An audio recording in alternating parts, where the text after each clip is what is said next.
మీరు మీ అభిమాన shows and serials TV కన్నా ముందు ఈటీవీ విన్ యాప్లో చూడండి. Download and subscribe to ETV win app. 99 రూపాయలు మాత్రమే.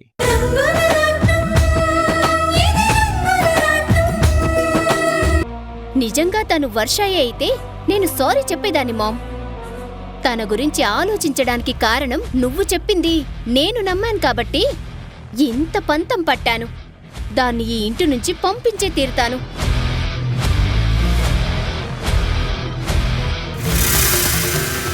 పిచ్చి స్వప్న, నీకు కూడా తెలియని నాటకం నీ తల్లి ఆడుతోంది. అది ఈ ఇంటి మనవరాలే అన్న సాక్ష్యం నేను ఎప్పుడో చెరిపేశాను.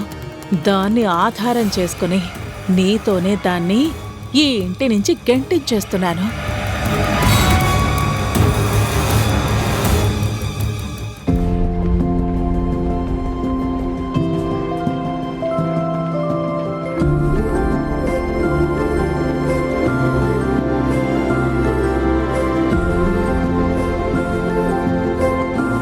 సమంత, అమ్మ సమంత, ఇలారా. ఏంటి అంకుల్ అంత గట్టిగా అరిచారు? ఏమైంది? ఈ పేపర్ చూడమ్మా. చూడు.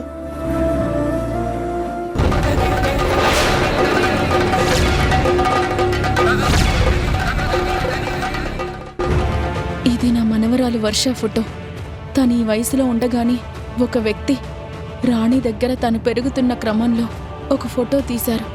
ఎన్ని సంవత్సరాలు ఆ ఫోటో అవసరం మాకు రాలేదు. కానీ ఇప్పుడు నా మనవరాలు తనే అని నిరూపించుకోవడానికి ఆ ఫోటోయే మాకు ఆధారమైంది. ఈ ఫోటోగ్రాఫర్ ఎక్కడున్నా లేదా తనకు తెలిసిన వారు ఎవరైనా ఈ ఫోటోను చూసి గుర్తుపడితే దయచేసి మాకు తెలియజేయగలరు. అలా తెలియపరిచిన వారికి తగిన బహుమానం ఇవ్వడం జరుగుతుంది. ఇట్లో శంకర్ ప్రసాద్.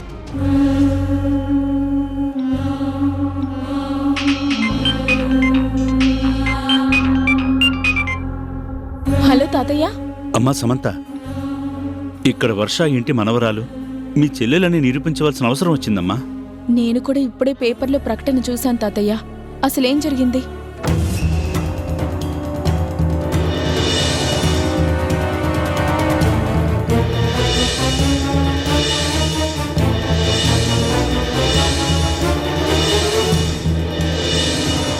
అదమ్మా జరిగింది. నా భార్య మహి సామాన్యురాలు కాదు. మీ కుటుంబాన్ని అల్లకల్లోలం చేయడానికి అదిక్కడ తిష్ట వేసుకుని కూర్చుంది. దాని మాటలు విన్న నా కూతురు వర్షాన్ని ఇంట్లోంచి పంపించేయడానికి డెడ్ లైన్ పెట్టింది.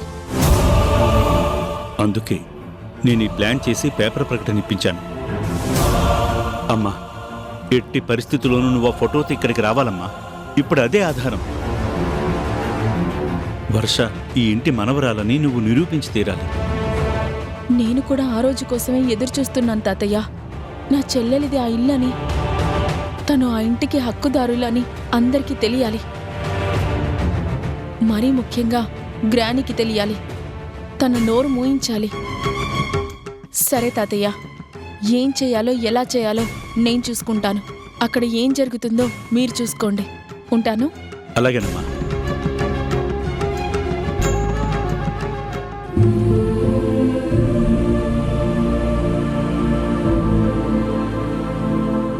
ఏమండి, కాఫీ?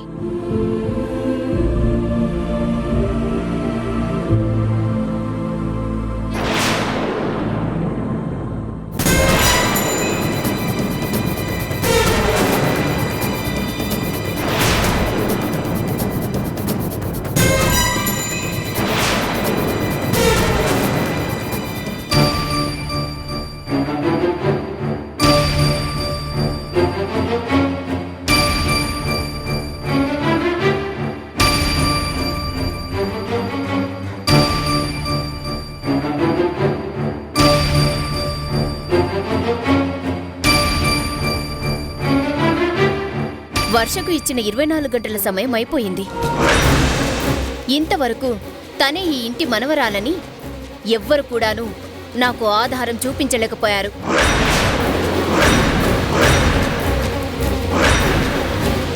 సో ఇక వర్ష ఈ ఇంట్లో ఉండడానికి వీల్లేదు.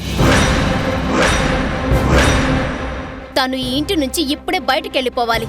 నీకు ఆస్తి కావాలంటే నేను సగానికి పైగా రాసిస్తాను, కానీ నా మనవరాల్ని ఇంట్లో నుంచి పంపించొద్దు. చూసారా మావయ్య, సగానికి పైగా రాసిస్తాను అన్నారే కాని మొత్తం అని మీరే చెప్పలేకపోయారు.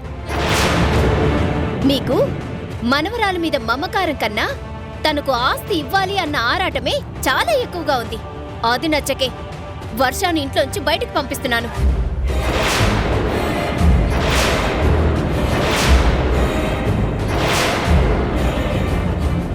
ఏం చేసుకుంటావే అంత డబ్బు?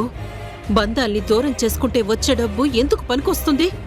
అత్తయ్య, ఈ ప్రపంచాన్ని నడిపిస్తుందే డబ్బు.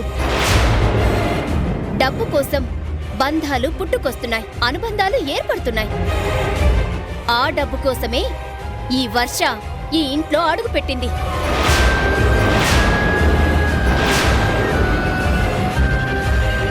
అందుకే తన ఆటలు సాగకూడదనే వర్షాను ఈ ఇంటి నుంచి బయటకి పంపించేస్తున్నాను.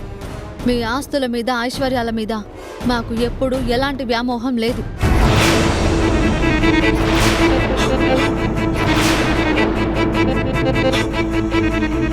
నా చెల్లెలు ఈ ఇంటి రక్తమని ఇక్కడికి పంపించాను, కానీ ఈ ఇంటి నుంచి ఏదో ఆశిస్తుందని కాదు.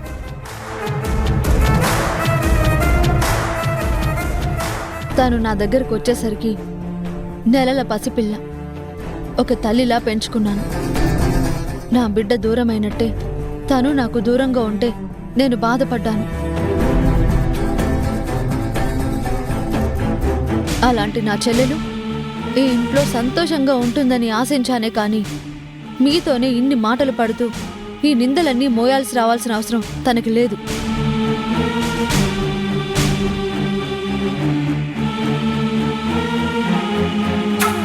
వర్ష నాతోనే మా ఇంట్లోనే సంతోషంగా ఉంటుంది.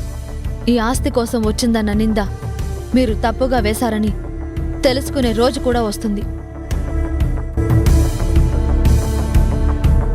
శంకర్, నేను కూడా బయలుదేరుతున్నానురా.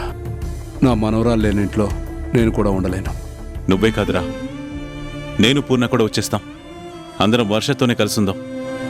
పూర్ణ, మనం వెళదాం పదా. అదేంటి నాన్న, మేము అక్కడి నుంచి ఇక్కడికి వచ్చింది మీ అందరినీ చూసుకోవడానికే కదా. అలాంటిది మీరు మమ్మల్ని వదిలేసి వెళ్ళిపోతాను అంటారేంటి? ఇది కరెక్టేనా? ఇంకేం చేయమంటావురా? ఏం మాట్లాడమంటావు? నీ భార్య అంత మొండిగా వాదిస్తుంటే మా మాటకి కనీస గౌరవం కూడా ఇవ్వడం లేదు. నా మనవరాలు వర్ష ఎప్పుడు వస్తుందా అని ఎన్నో సంవత్సరాలుగా ఈ కళ్ళు కాయలు కాసేలా ఆ గుమ్మం వైపు ఎదురు చూశాయిరా.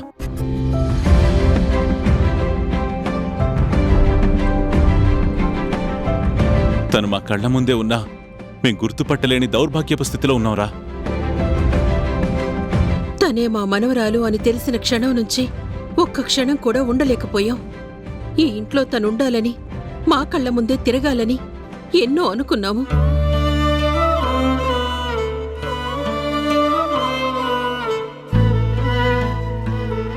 కానీ సమంత కోసం కొన్నాళ్ల నిజాన్ని మా గుండెల్లోనే దాచుకున్నాం. సమంత పరిస్థితి చివరికి ఏమైందో తెలిసింది కదా.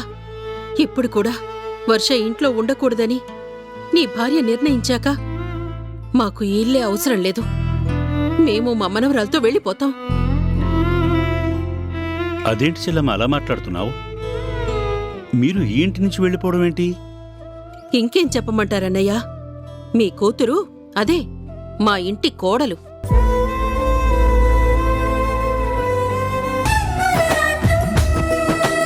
వర్ష మాకు బంధువు కాదు, మా ఇంటి మనిషి. అందుకే మేం తీసుకెళ్తాం. అమ్మా రాణి, వర్షతో పాటు ఇంకో ముగ్గురం కూడా మీ ఇంటికి వస్తామమ్మా. మమ్మల్ని కూడా రాణిస్తావా?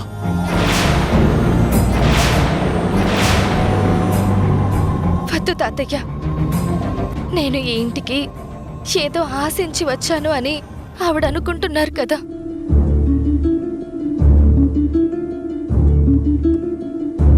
కానీ నేనెప్పుడూ ఆస్తుల మీద, అంతస్తుల మీద మమకారాన్ని పెంచుకోలేదు.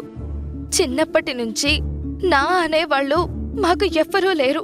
నేను, అక్క, అన్నయ్య ఆ విషయంలో ఎంతో బాధపడేవాళ్ళం.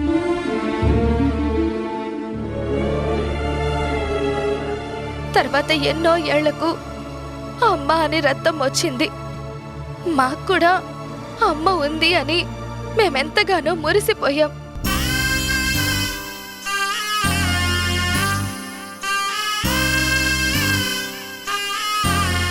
మీరు పరిచయం అయ్యాక మాకు ఏ అనుబంధం లేకపోయినా మా కుటుంబ సభ్యుల మీద ఇంత మమకారం చూపిస్తున్నారు అని అక్కతో సహా అందరం ఎంతో గొప్పగా చెప్పుకునేవాళ్ళం.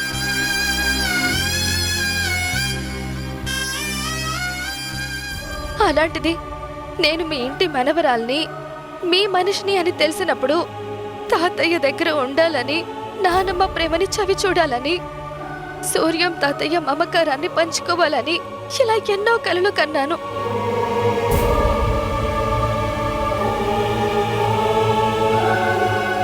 అంతేకాని నా వెనకాతల ఇంత ఆస్తి వస్తుంది, ఈ ఐశ్వర్యం నాకొస్తుంది అని నేను కల్లో కూడా ఊహించలేదు. ఆ ఊహ నాకు ఎప్పటికీ ఉండదు.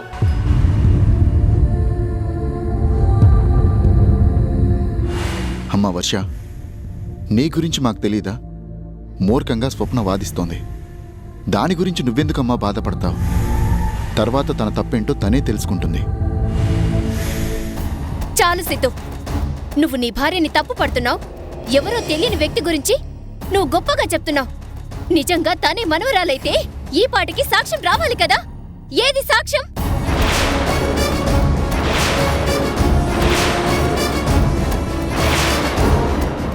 మిమ్మల్ని పిన్ని అని పిలవాలనుంది. మా అమ్మ ఎలా ఉంటుందో నేను చూడలేదు, కానీ మా అమ్మ గురించి మీరు గొప్పగా చెప్తుంటే వినడానికి అది ఎంతో బాగుంది.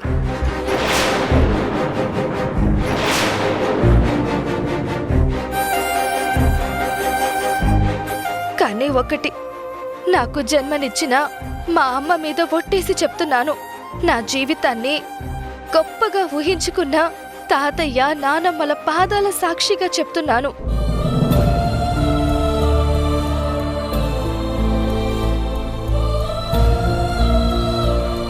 నేను ఈ ఇంటి మనిషినని చూపించే రుజువు లేకపోయినంత మాత్రాన మా బంధం మాత్రం తప్పు కాదు. ఈ ఆస్తితో పాటు వీళ్ళంతా మీ దగ్గరే ఉంటారు. నేను మా అక్కతో వెళ్ళిపోతాను. లేదమ్మా, మేం కూడా నీతోనే వచ్చేస్తాం. నువ్వు మాత్రం అలాంటి మాట ఇవ్వకు. లేదు తాతయ్య, నా వల్ల ఒక కుటుంబం విడిపోయింది అన్న నిందని నేను భరించలేను. మీ కొడుకు కోడల దగ్గరే మీరుండాలి. అయిన వాళ్ళు దూరమైతే ఆ బాధ ఎలా ఉంటుందో చిన్నప్పటి నుంచి అనుభవించినా మాకు తెలుసు. దయచేసి మీరెవ్వరూ మాతో రావద్దు. అది కాదమ్మా. నా మాట వినండి నానమ్మ. మీ మాటకి అడ్డు చెప్తున్నందుకు నన్ను తప్పుగా అనుకోకండి. మీ ముగ్గురు ఇక్కడే ఉండాలి. కాదు అంటే నా మీదొట్టే. అమ్మా,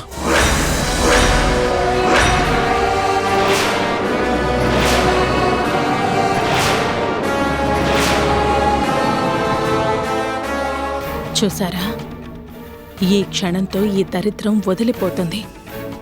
తర్వాత ఈ బాధలో ఉన్న ఈ ముసలోళ్ళు వాళ్ళ ఏడుపు వాళ్ళు ఏడుస్తారు. అప్పుడు మనం అనుకున్నది ఇక్కడ చేస్తాం.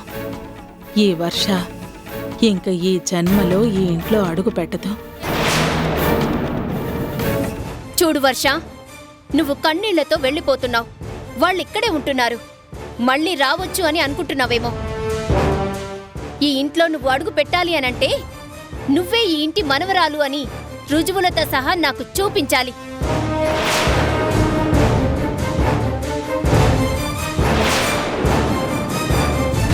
నిజంగా నువ్వే మనవరాలయ్యి నేనే తప్పుగా ఆలోచించుంటే నేను తప్పు చేశానని నిన్ను క్షమాపణ అడుగుతాను. అంతవరకు మాత్రం నీ విషయంలో మరొక ఆలోచనే ఉండదు. వెళ్ళిపో.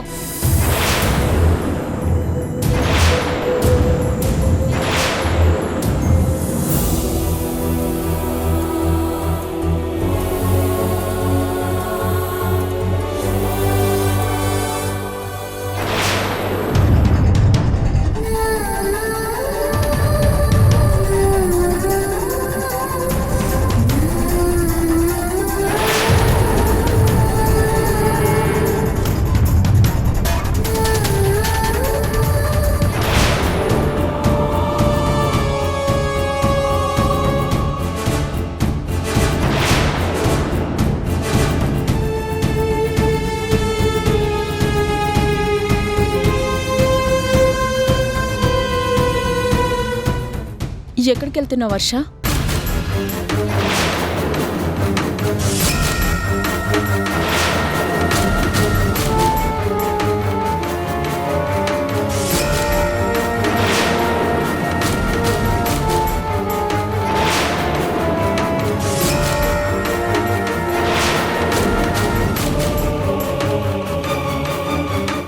ఇది నీ ఇల్లు, నువ్వు ఇక్కడే ఉండాలి. పద లోపలికి.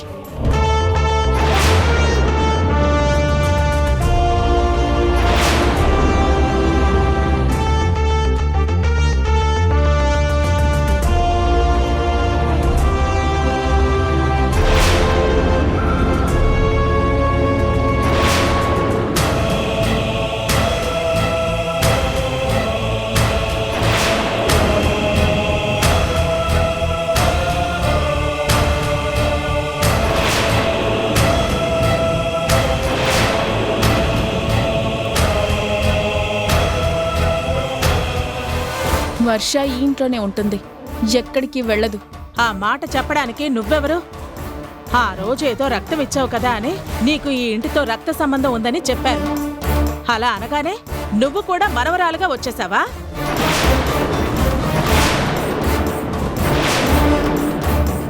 తను ఈ ఇంట్లోనే ఉంటుందని చెప్పడానికి నీకేం అధికారం ఉంది? నాకు అధికారం లేకపోవచ్చు, కానీ వర్షకి మాత్రం ఈ ఇంట్లో ఉండే అధికారం ఉంది అని చెప్పడానికే వచ్చాను. ఆ విషయంలో నా దగ్గర ఒక సాక్ష్యం ఉంది.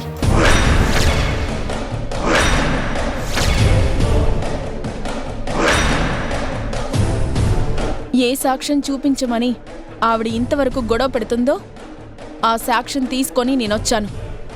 అందుకే చెప్తున్నాను, ఈ ఇంటి మనవరాలుగా వర్ష ఇక్కడే ఉంటుంది. ఏంటి పిచ్చి పిచ్చిగా మాట్లాడుతున్నావు? సాక్ష్యం అంటే నువ్వు చెప్పే 4 మాటలు కాదు, తను ఈ ఇంటి మనిషిని రుజువు చేసే ఆధారం. అవును, సాక్ష్యం ఉందని చెప్పింది నేనే కదా. మీరెందుకు కంగారు పడుతున్నారు? వర్ష ఈ ఇంటి మనవరాలు అనడానికి నా దగ్గర ఆధారం ఉంది.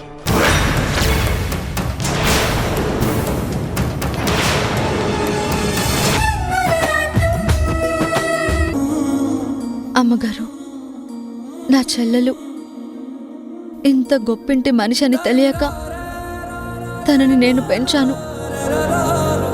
నా రక్తం పంచుకు పుట్టిన మనిషిలాగే నేను తనని చూసుకున్నాను. తను అక్క అని పిలిచినా నాకు అమ్మ అనే వినిపించేది. అందుకే తను నాకు దూరం అయిపోతుందంటే నేను తట్టుకోలేకపోతున్నాను.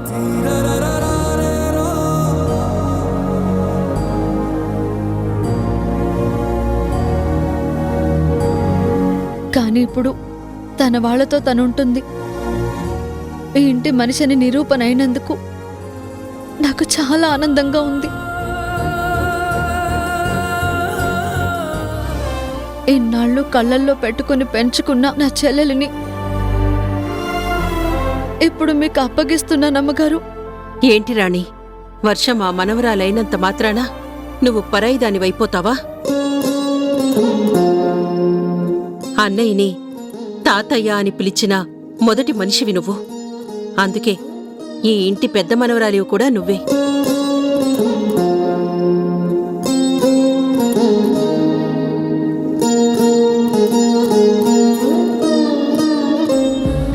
నువ్వు వర్ష మీరందరూ ఎప్పుడూ మావాళ్లే.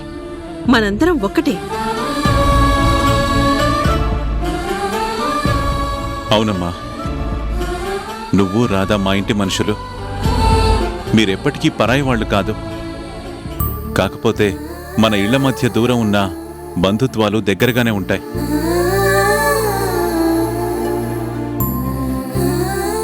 అమ్మా కీర్తి, ఆ రోజు నీకు అప్పగించిన పిల్లని నీ గుండెల్లో పెట్టుకుని చూసుకున్నావు. తల్లిగా ప్రేమను పెంచావు. తనకు కష్టం వస్తే నువ్వు కన్నీళ్లు పెట్టుకున్నావు.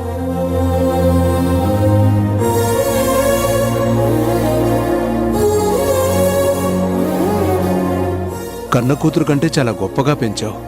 నువ్వు మాత్రం పరాయి మనిషివి ఎలా అవుతావమ్మా? నువ్వు నా ప్రాణ స్నేహితుడి కూతురువైనా మన మధ్య అంతకుమించిన బంధం ఉందమ్మా.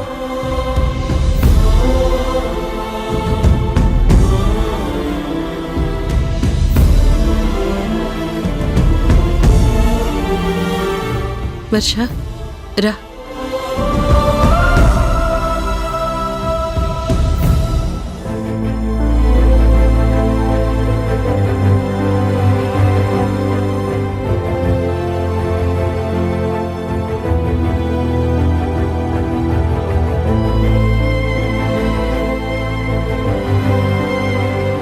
చూడు సీత, నీ కూతురు వర్ష తను అందరికీ దూరమైనా తనకి తెలియకుండానే నీ పేరు పెట్టుకుని బతికింది.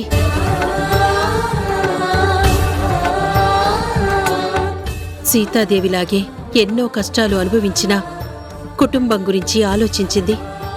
ఇప్పుడు మళ్ళీ ఈ ఇంటికే వారసురాలిగా వచ్చింది.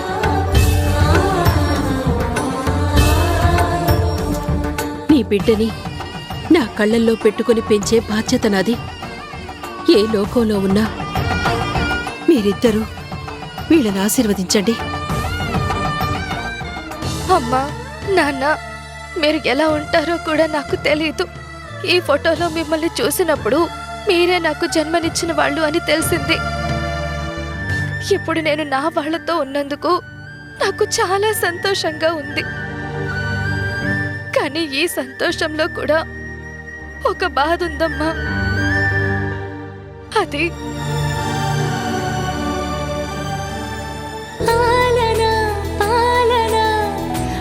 కడుపు చల్లనా హాయినే యువనా ఆమె దీవెనా ఆడినా ఆడినా స్నేహమెంత తీయనా ఆప్తులే మించిన ఆస్తి దొరకునా నీ వారెవరంటే నీకై నిలిచేవారేగా ఆనందాలే అనుబంధాలే సాగనా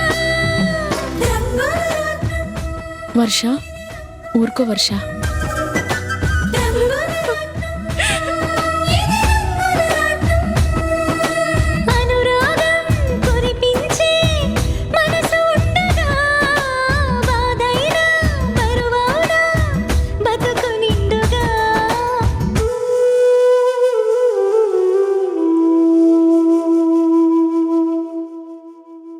ఊరుకో వర్ష, ఇంకా ఎందుకు బాధపడతావు? ఇంక నిన్నెవ్వరూ వేలెత్తి చూపించలేరు. శంకర్ ప్రసాద్ గారి మనవరాలిగా నీకు ఈ ఇంట్లో సర్వ అధికారాలు వచ్చాయి. ఇంకా కన్నీళ్ళెందుకు? ఎన్ని సంవత్సరాలు అన్ని మమకారాలకి దూరంగా బ్రతికాను.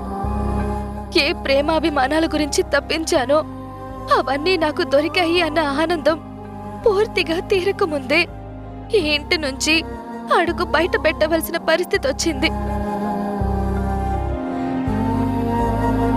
నువ్వే, కేవలం నువ్వే నన్ను మళ్ళీ నా ఇంట్లో ఉండేలా చేశావు. నీ రుణం ఎలా తీర్చుకోవాలో నాకు అర్థం కావడం లేదు.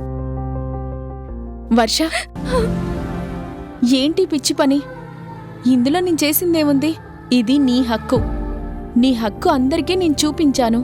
అంతకు మించి నేనేమీ చేయలేదు. లేదమ్మా, ఒక మనిషి పుట్టాడు అని చెప్పడానికి బర్త్ సర్టిఫికెట్ చూపిస్తారు, పోయాడు అని నిరూపించడానికి డెత్ సర్టిఫికెట్ చూపిస్తారు. కానీ నా ఇంట్లో ఒక విచిత్రమైన పరిస్థితి వచ్చింది. నా మనవరాలు తన ఉనికిని నిరూపించుకోవడానికి సాక్ష్యాధారాలు చూపించాల్సిన పరిస్థితి వచ్చింది. ఆ రోజే ఈ ఫోటో దొరుకుంటే ఈరోజు సమంత, వర్ష ఇద్దరూ మా కళ్ళ ముందే ఉండేవారు.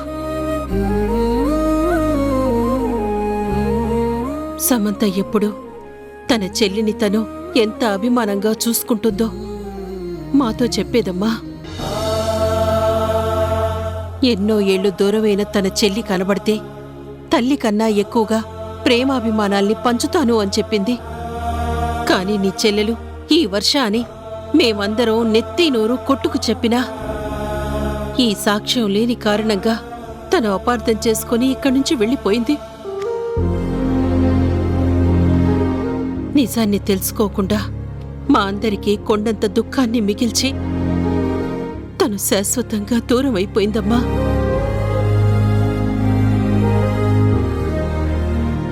ఇప్పుడు మళ్ళీ ఈరోజు ఈ మనవరాలు ఇంట్లో ఉండకూడని పరిస్థితి ఏర్పడింది. ఇప్పుడు కూడా మేం ఆశలు వదిలేసుకున్నామమ్మా. ఆ దేవుడు మాకు ఇంత దౌర్భాగ్యమైన రాత రాశాడేంటా అని, మా వాళ్ళని మాకు దూరం చెయ్యాలని నిర్ణయించుకున్నాడేంటా అని చాలా ఏడ్చామమ్మా. కాని నువ్వొక దైవంలో వచ్చి ఆ ఫోటోను చూపించావు. మా మనవరాలు మా ఇంట్లో ఉండేలా చేశావు. ఒకప్పుడు సమంత విషయంలో నువ్వు తప్పుగా మాట్లాడావని ఈ చేత్తో నిన్ను కొట్టాను. మళ్ళీ ఇదే చేత్తో నీకు దండం పెడుతున్నానమ్మా. నువ్వు చేసిన ఈ గొప్ప పనికి మళ్ళీ జన్మంటూ ఉంటే నీ కడుపున పుట్టి నీ రుణం తీర్చుకుంటాను. తప్పు నానమ్మా. మీరు తాతయ్య నా మీద కురిపిస్తున్న ఈ ప్రేమ నాకు చాలు. మీరు నాకు రుణం తీర్చుకోవడం ఏంటి? నిజంగా నేనేం చేసినా మీ రుణం నేను తీర్చుకోలేను. నా విషయంలో మీరు చూపించిన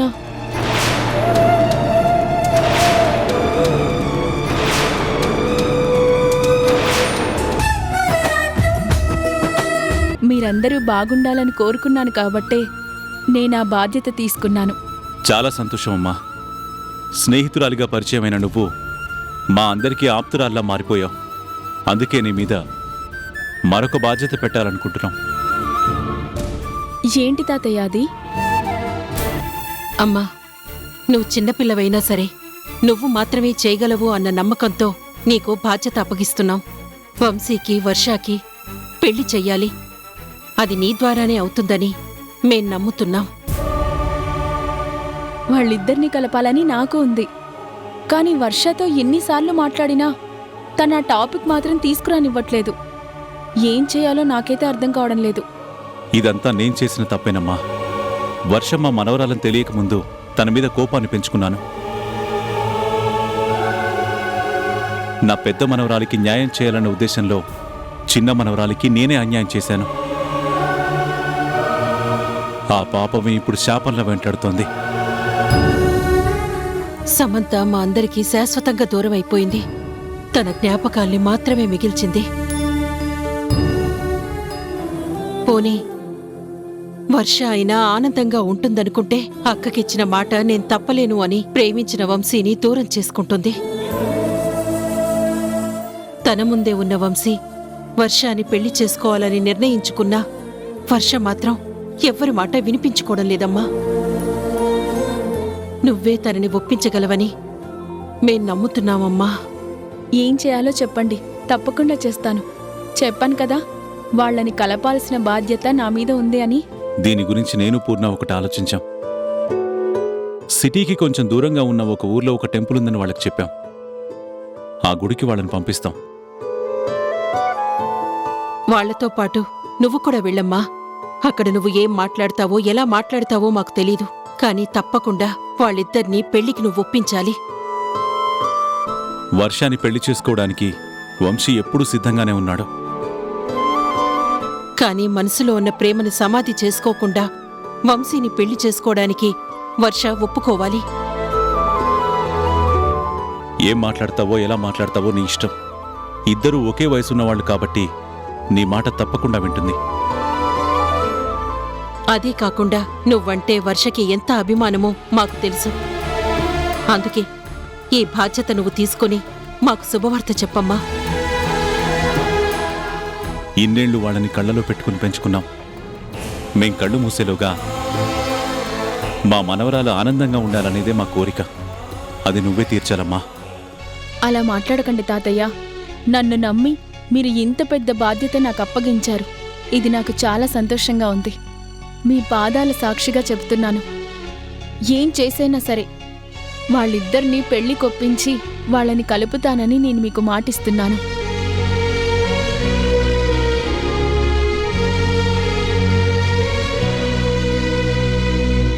తాతయ్య, నా వల్లే వర్ష జీవితం అలా అయిపోయింది. ఇప్పుడు నేనే ఆ జీవితాన్ని నిలబెట్టి తీరతాను. వస్తాను తాతయ్య. వస్తాను నానమ్మా.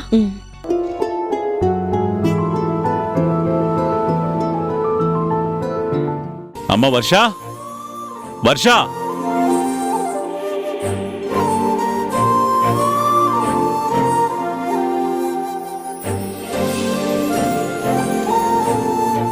ఏంటి తాతయ్య?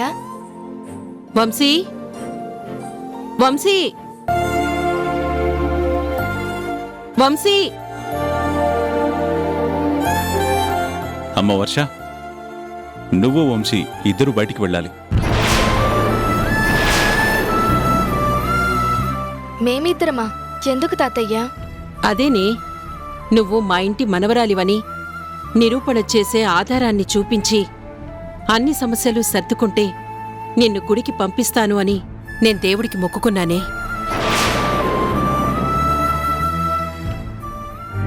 అనుకున్నట్టుగానే ఆ దైవం కరుణించింది కదా, అందుకే వెళ్ళి మొక్కు చెల్లించుకోమంటున్నాను.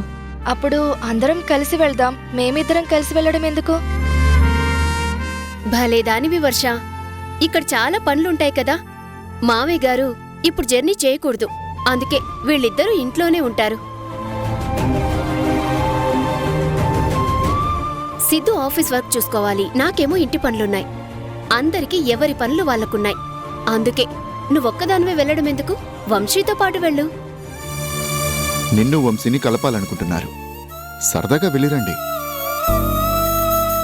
వద్దండి, మేమిద్దరము వెళ్తే ఏం బాగుంటుంది? వర్ష, ఇందులో బాగుండకపోవడానికి ఏముంది?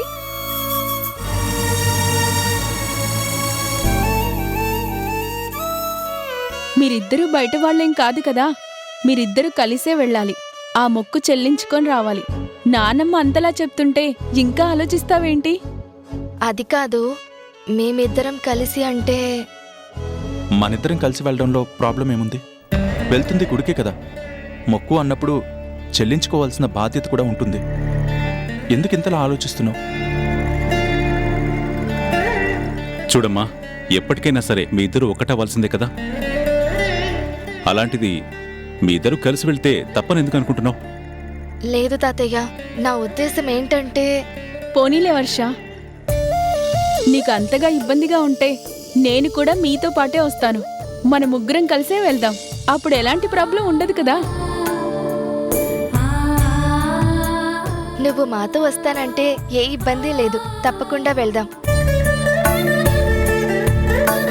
పోనీలేమ్మా, ఏదైతేనేం నువ్వు వెళ్ళటానికి ఒప్పుకున్నావు. అందులోనూ షమీ కూడా నీతో పాటు వస్తుందంటే మాక్కూడా సంతోషమే. మీరు ముగ్గురు కలిసి వెళ్ళండి, ఓకేనా? సరే నానమ్మా. మంచిదమ్మా.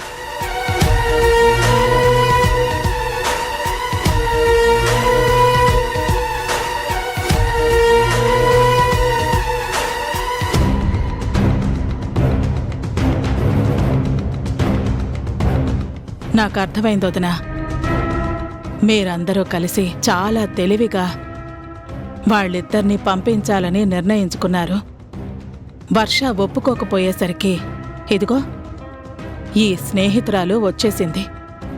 ఇది కూడా వాళ్ళిద్దరినీ కలపాలనే ట్రై చేస్తోంది కదా.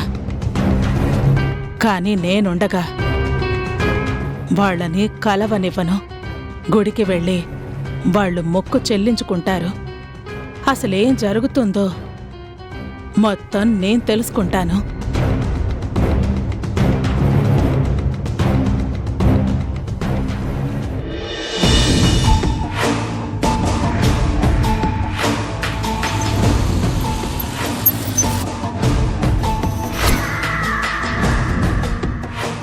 నమస్తే మేడం, ఏంటి ఫోన్ చేశారు? నువ్వొక పని చేసినందుకు పదే పదే నా దగ్గర డబ్బు తీసుకుంటున్నావు కదా, అందుకే నీకింకో పని చెప్పాలని పిలిచాను. మాలాంటి వాళ్ళం బతుకున్నామంటే మీలాంటి వాళ్ళ దయే కదా మేడం. చెప్పండి. మీ నుంచి కాలొచ్చిందంటేనే ఎవరికో కాలం చెల్లిందని నాకు అర్థమైంది. ఈసారి ఎవరి ప్రాణాలు తీయాలి? ఎంత ఇస్తారు? ఇప్పుడు నువ్వు ప్రాణాలు తీయనక్కర్లేదు. ఒక మనిషి ఎవరో తెలుసుకుంటే చాలు. ఎవరు మేడం? అది నాకు తెలియకే నిన్ను తెలుసుకోమని పంపిస్తున్నాను. ఆ ఫోటోగ్రాఫర్ గంగాధర్ ఇంట్లో అక్కడ షమి అని ఒక అమ్మాయి ఉంటుంది. ఆ అమ్మాయి మా ఇంట్లో వ్యక్తుల మీద ఎక్కువగా అభిమానం చూపిస్తోంది. తనెందుకు అలా ప్రవర్తిస్తుంది, అసలు ఎవరు అనేది నువ్వు తెలుసుకోవాలి. ఆ పూర్తి డీటెయిల్స్ వెంటనే నాకు చెప్పాలి.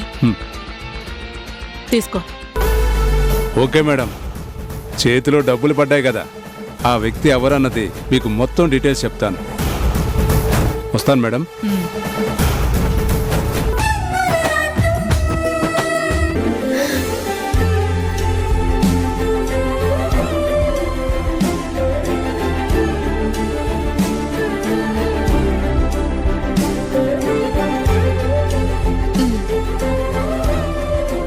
చెప్పు బన్నీ, ఏ వీడియో? మమ్మీ, అందులో నేను హిల్ స్టేషన్లో తీశాను కదా, ఆ వీడియో రీసెంట్లో ఉంటుంది. అది సెండ్ చేయవా ప్లీజ్? సరే, నేను చెక్ చేసి సెండ్ చేస్తాను. ఓకే.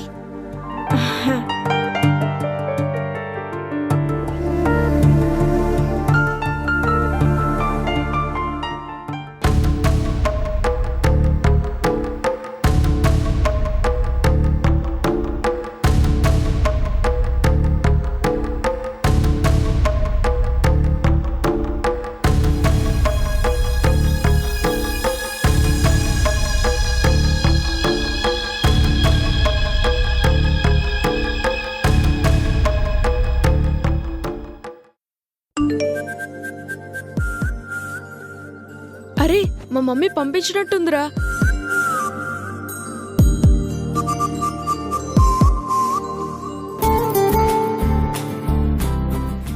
వచ్చింది mummy. Thank you so much.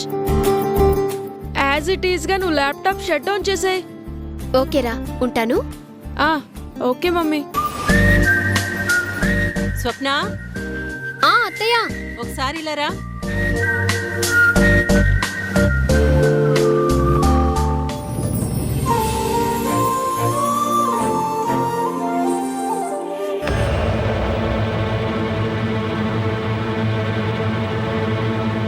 అసలేం జరుగుతోంది?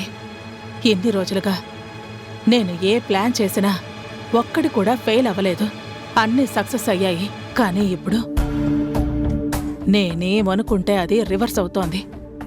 ఎంతో తెలివిగా సమంతని ఈ లోకం నుంచే పంపించేశాను. వర్షాని ఇంటి నుంచి పంపించేయాలి అనుకున్నాను.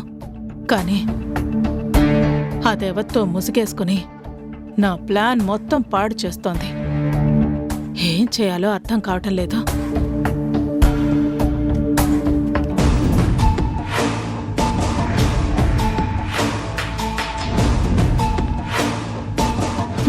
దీని మొహానికి వీడియో ఒకటి.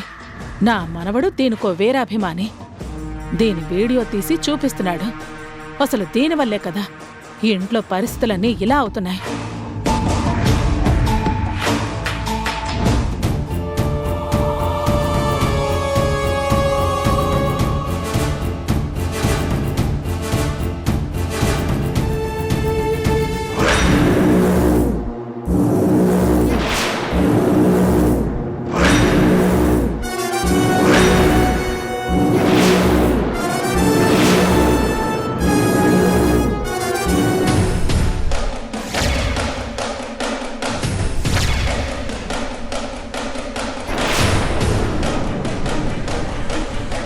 నేను చూస్తున్నది కల కాదు కదా. సమంతేనా? అంటే ఈ మాస్క్లో వస్తున్నది సమంతేనా? ప్రూఫ్స్ కూడా సంపాదించింది అంటే ఖచ్చితంగా సమంత బతికే ఉందా? సమంత బతికే ఉంది అంటే నేను అనుకున్న పనులు సాగవు. ఏ క్షణమైనా నా గురించి చెప్తుంది. అసలు ఇంతకీ సమంత ఉందో లేదో వెంటనే కన్ఫర్మ్ చేసుకోవాలి.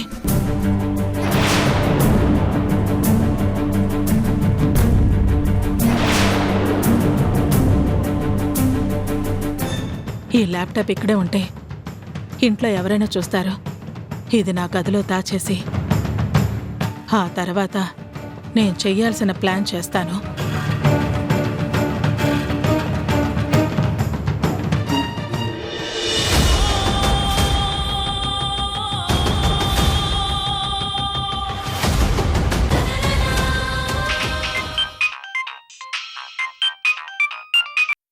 నమస్తే మేడం. నీ నమస్కారాలకి నేను ఫోన్ చేయలేదు. నీకు అప్పగించిన పని ఇంత చండాలంగా చేస్తావా అని తెలుసుకోవడానికి ఫోన్ చేశాను.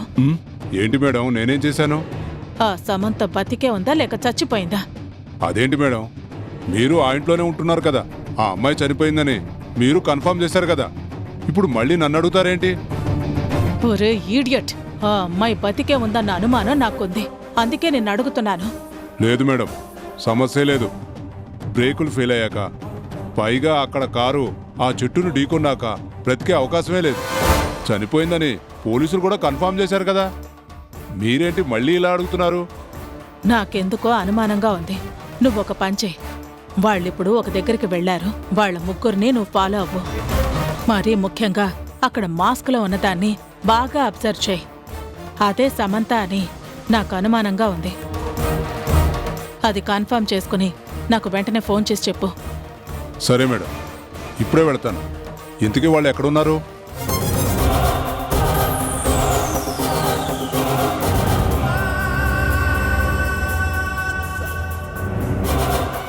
ఓకే మేడం, నేను అన్నీ తెలుసుకొని మీకు ఫోన్ చేస్తాను.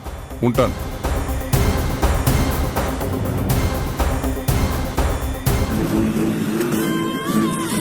సమంత, నువ్వు బతికే ఉంటే నాకు ప్రమాదం, నువ్వే అని నాకు తెలిస్తే నీకు ప్రమాదం. డాక్టర్ డాక్టర్ డాక్టర్ డాక్టర్, తన చేతి గాయమైంది, వెంటనే ట్రీట్మెంట్ చేయండి. ఏమైందమ్మా? ఎలా తగిలింది? అవన్నీ తర్వాత డాక్టర్. చాలాసేపు నుంచి బ్లడ్ ఆగడం లేదు, ముందు ట్రీట్మెంట్ చేయండి. అన్ని విషయాలు నేను చెప్తాను, తనకేం కాకూడదు డాక్టర్. ప్లీజ్, మీకు దండం పెడతాను. కూల్ మిస్టర్, హాస్పిటల్కి తీసుకొచ్చారు కదా, ఏమీ కాదు, నేను చూసుకుంటాను. అసలు ముందు ఏం జరిగిందో చెప్పండి. డీటెయిల్స్ అడుగుతారేంటి డాక్టర్? ముందు ట్రీట్మెంట్ చేయండి, బ్లీడింగ్ అవుతుందని చెప్తున్నాను కదా. వంశీ ప్లీజ్ కంట్రోల్ చేసుకో. హాస్పిటల్కి వచ్చినప్పుడు ఏం జరిగిందో చెప్పాలి కదా. మేం పక్క ఊర్లో గుడికి వెళ్తున్నామండి. ఒక దగ్గర ఆగాము. కొంతమంది రౌడీలు మమ్మల్ని ఏడిపిస్తుంటే తను వాళ్ళకి వార్నింగ్ ఇచ్చాడు. అప్పుడే వాళ్ళు కత్తితో అటాక్ చేశారు. ఈ అమ్మాయి చెయ్యి అడ్డు పెట్టింది, చేతికి గాయమైంది. ఓకే ఓకే, మీరు కంట్రోల్ చేసుకోండి, తనకేమీ కాదు. సిస్టర్, రూమ్లోకి తీసుకొని పద. వెళ్ళు.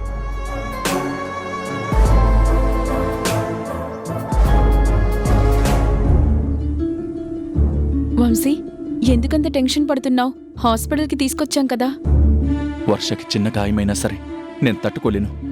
అలాంటిది నా వల్ల తన చేతికి ఇంత పెద్ద గాయమైంది. అయినా తనెందుకు అడ్డు రావాలి? ఆ దెబ్బేదో నాకే తగిలేదు కదా, నేను తట్టుకుంటాను కదా. ఎంత పిచ్చి పని చేసిందో చూసావా?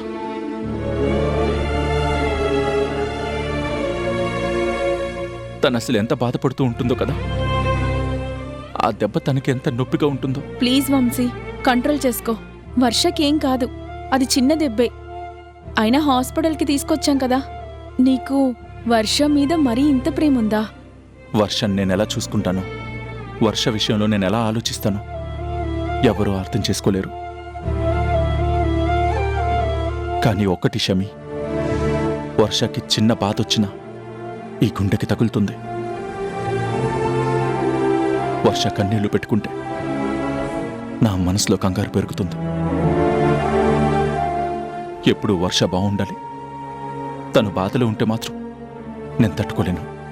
వంశీ, వర్ష అంటే నీకంత ప్రేముందని చెప్తున్నావు. తను కూడా నీలాగే నిన్ను కూడా అంతకంటే ఎక్కువగా ప్రేమించింది కదా. మరి నీకు దెబ్బ తగులుతుంది అంటే తను చూస్తూ ఎలా ఊరుకుంటుంది? ఇప్పుడు తనకి తగిలిన దెబ్బ కన్నా కూడా నీకేం కాలేదు అని వర్ష ఆనందిస్తుంది. మీరిద్దరూ ఒకరి కోసం ఒకరు పుట్టారు, అందుకే మీ మధ్య ఇంత ప్రేమ ఉంది. ఏంటి మావయ్య, ఆ కళని తలుచుకుని మీరెందుకు ఇంతలా భయపడుతున్నారు? లేదమ్మా, కలలని అంత తేలిగ్గా తీసుకోకూడదు. కలే కదా అని వదిలేస్తే ఒక్కోసారి అవి కన్నీళ్లనే మిగులుస్తాయి. అందుకే ఇంత భయపడుతున్నాను. ఏంటన్నా, మీ కలలో వచ్చినట్టు నేను రాణి విడిపోతావా? అలా ఎప్పటికీ జరగకూడదనేరా నేను కూడా కోరుకునేది. అన్నయ్య గారు, వాళ్ళిద్దరూ ఒకరినొకరు ప్రేమించుకున్నారు. నిమిషం కూడా ఒకరిని విడిచి ఒకరు ఉండలేరు. ఒకప్పుడు ఆ ప్రేమను మీరే కాదన్నారు. వాళ్ళిద్దరినీ విడదీయాలని ఎంతో ప్రయత్నించారు, కానీ అది జరిగిందా? నిజమైన ప్రేమ ఎప్పటికీ కలిసే ఉంటుందండి. విడిపోవటం జరగదు. అవునన్నా, నా నుంచి రాణిని ఈ ప్రపంచంలో ఏ శక్తి దూరం చేయలేదు. ఎందుకంటే తను నా ప్రాణం. నా ప్రాణం నా నుంచి దూరం అవ్వడం అంటే నేను శవంగా మారడమే. నేను మట్టిలో కలిసే వరకు మేమిద్దరం విడిపోవడం అనేది జరగదు. ఏంటండి ఆ మాటలు? అసలే మావయ్య కళ విషయంలో అంతలా భయపడుతుంటే మీరేంటి ఇలా మాట్లాడుతున్నారు? మీరే ఊపిరిగా బతుకుతున్నాను. మీ నీడలో నేను సంతోషంగా ఉన్నాను. అలాంటి మనిద్దరి మధ్య ఎడబాటు ఎందుకు వస్తుంది? మావయ్య, మీరు అనవసరంగా ఏదో తలుచుకుని భయపడకండి. అమ్మా రాణి, ఒకప్పుడు డబ్బు తప్ప మనుషులకు నేను విలువివ్వలేదు. డబ్బు చేతిలో ఉంటే ఏదైనా సాధించొచ్చు అనే గర్వంతో ఉండేవాణ్ణి. ఆఖరికి కన్న కొడుకు విషయంలో కూడా వ్యాపార దృష్టితోనే ఆలోచించాను, కానీ వాడి మనసుని నేను అర్థం చేసుకోలేకపోయానమ్మా. కాని నా కొడుకు మాత్రం డబ్బు కన్నా బంధాలకే విలువిచ్చాడు. అందుకే నాతో ఉన్న బంధాన్ని కాదనుకుని ఆత్మీయత, అనురాగాన్ని పంచే నీకు దగ్గరయ్యాడు. నువ్వు కూడా వాణ్ణి కంటికి రెప్పలా చూసుకున్నావమ్మా. ఇప్పుడు అవన్నీ ఎందుకు మావయ్య? దాన్ని తలుచుకోవద్దు. ఎప్పటికీ మనం కలిసే ఉంటాం. నేను చెప్తున్నాను కదా, ఇంకా ఆ గతాన్ని తలుచుకుని బాధపడటం తప్ప ప్రయోజనం ఏముంటుంది? లేదమ్మా, నీ గొప్పతనం ఏంటో నేను పతనం అయ్యాకే నాకు అర్థమైంది. నీ పతనం కోరుకున్న నన్ను చేరదీసిన గొప్ప వ్యక్తివమ్మా నువ్వు. డబ్బు బతకడానికి కావాలి, కానీ డబ్బుతోనే బతకాలి అనుకోకూడదని నాకు తెలియచేసి నా కళ్ళు తెరిపించావు. నీలాంటి వ్యక్తి నా కొడుకు జీవితంలోకి వచ్చినందుకు నాకిప్పుడు చాలా సంతోషంగా ఉందమ్మా. అందుకే చెప్తున్నానమ్మా, పరిస్థితులు ఎలా మారినా, రోజులు ఎలా తిరిగినా నా రాధ చెయ్యి మాత్రం నువ్వు ఎప్పటికీ వదిలిపెట్టొద్దమ్మా. మీరిద్దరూ ఎప్పుడూ నా ముందు కలిసే ఉండాలి. నా కళ్ళకి మీరిద్దరూ కలిసే కనిపించాలి. కానీ ఎలాంటి పరిస్థితుల్లోనైనా రాధకు నువ్వు దూరంగా ఉన్నావని తెలిస్తే ఈ గుండె ఆ క్షణమే ఆగిపోతుందమ్మా. అందుకే నా కొడుకుని ఎప్పటికీ వదలను అని నాకు మాటివ్వు తల్లి. సరే మావయ్య, మీకోసం ప్రమాణం చేస్తున్నాను. ఆయన నా ప్రాణం, నా ప్రాణం ఎప్పటికీ దూరం కారు. నేను ఆయన నీడని, ఎప్పటికీ ఆయన్ని విడిపోను. మేము ఇద్దరిగా కనిపించినా మేమిద్దరం ఒకటే అన్నది మాత్రం నిజం. నేను మీకు మాటిస్తున్నాను మావయ్య, రాధగారు లేకుండా రాణిగా నేను మీకెప్పటికీ కనిపించను. చాలమ్మా, ఈ మాట నాకు చాలు. ఈ కన్ను శాశ్వత నిద్రలోకి వెళ్లే వరకు నా కళ్ళ ముందు మీరిద్దరూ సంతోషంగా ఉన్నారన్న ఆనందమే కావాలి నాకు. ఇప్పుడు నేను ప్రశాంతంగా ఉంటాను తల్లి.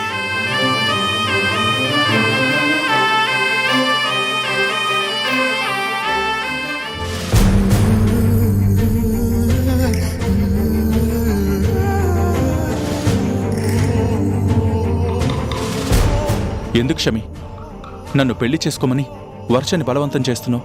చెప్పాను కదా, ప్రేమ త్యాగాన్ని కోరుకుంటుందని. తను మనస్ఫూర్తిగా ఒప్పుకోవాలి, కానీ ఇలా మధ్యవర్తుల బలవంతం వల్ల ఒప్పుకోకూడదు. అది నాకు కూడా ఇష్టం లేదు. ఇంకెప్పుడు ఈ టాపిక్ నువ్వు తీసుకురాకు. చూడు వంశీ, నేను వర్షాకే కాదు, సమంతాకి కూడా స్నేహితురాలినే. నా స్నేహితురాలి చివరి కోరిక తీర్చే బాధ్యత కూడా నా మీదే ఉంటుంది కదా. అందుకే ఈ విషయం నేను వర్షతో మాట్లాడాను, కానీ తను ఒప్పుకోవడం లేదు. ఇలా వర్ష ఒప్పుకోకపోవడం వల్ల ఏ లోకంలో ఉన్నా సమంత ఆత్మ కూడా శాంతించదు. అక్కని నిజంగా అభిమానించే మనిషి అయితే అక్క ఆఖరి కోరిక తీర్చాలి కదా. అది తను ఎందుకు ఆలోచించడం లేదా అని నేను బాధపడుతున్నాను. ఏం మాట్లాడుతున్నావు షమి? మా అక్క చనిపోలేదని నేను నమ్ముతున్నానని నీతో చెప్పాను కదా. అలాంటిది చనిపోని మనిషికి ఆఖరి కోరిక అంటావేంటి? తను ఎక్కడ ఒక దగ్గర బ్రతికే ఉంది. తప్పకుండా ఏదో ఒక రోజు వస్తుంది. అలా వచ్చిన రోజు నేనిచ్చిన మాట నిలబెట్టుకోవాలి. పిచ్చిదానిలా మాట్లాడుకు వర్ష. ఇన్ని రోజులు ఒక నిజాన్ని నా గుండెల్లోనే దాచుకున్నాను. ఎప్పటికీ ఎవ్వరితోనూ పంచుకోకూడదు అనుకున్నాను. నేను ఎలాగైనా ఒప్పించి మీ ఇద్దరికి పెళ్లి చేయాలనుకున్నాను. కానీ నీ మాటలు విన్నాక ఆ నిజాన్ని నీకు చూపించక తప్పడం లేదు. అది చూస్తే నువ్వు తట్టుకోలేవని దాచాను, అంతేకాని ఇంకో ఉద్దేశం లేదు. నిజమా? ఏంటా నిజం? అదేంటో చెప్పు. నన్ను నమ్మించే ప్రయత్నం చెయ్యకు. చనిపోవడానికి సరిగ్గా ఒక రోజు ముందు తను ఒక వీడియో చేసింది. అది నేను అప్పుడే చూసుకొనుంటే తన మరణాన్ని ఆపి ఉండేదాన్నేమో. కానీ నేను చాలా రోజుల తర్వాత చూశాను. అది చూసినప్పుడు నా గుండె కలిచి వేసింది. ఎలాగైనా సరే మీ ఇద్దరిని ఒకటి చేయాలన్నది తన కోరిక కాబట్టి నా స్నేహితురాల మాట నేను నిలబెట్టాలి అనుకున్నాను. అందుకే నీతో పరిచయం పెంచుకున్నాను. కానీ ఈరోజు నీ మాటలు విన్నాక తన చివరి కోరిక తీర్చలేమో అన్న భయం నాకు కలుగుతుంది. ఏంటి నువ్వు మాట్లాడుతుంది? అక్క వీడియో చేయడం ఏంటి? ఎక్కడుందా వీడియో? చూడండి వర్ష, ఇది నేను నీతో మాట్లాడుతున్నా చివరి మాటలు కావచ్చు. నువ్వు నా చెల్లెలివి కాదు అని, నా జీవితంతో ఆడుకోవడానికి వచ్చిన ఒక శత్రువు అని నేను నీ మీద పగని పెంచుకున్నాను.